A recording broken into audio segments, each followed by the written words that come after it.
Now, I've got a clean copy of it now, and I warn you, this could scare you. Here's the email.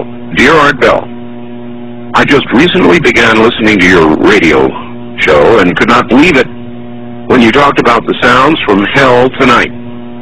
My uncle had told me this story a couple of years ago, and I didn't believe him. Like one of your listeners who discounted the story as nothing more than just a religious newspaper fabricated account. The story about the digging, the hearing of the sounds from hell is very real. It did occur in Siberia. My uncle collected videos and so forth on the paranormal, supernatural. He passed away fairly recently, but he would have loved your show.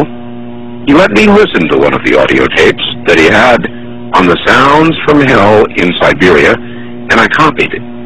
He received his copy from a friend who worked at the BBC.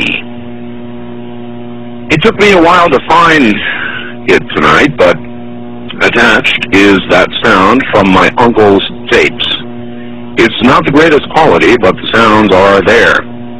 I was very hesitant to send you this, as the sound bothers me to listen to. I'd suggest that if you do play it on the program, warn listeners in advance so they may have the option of turning the radio off for 30 seconds while it plays.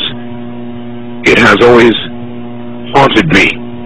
To those who discounted the Siberia sounds from hell story, it is true, and I, for one, wish it wasn't. Rick, listening from Chicago.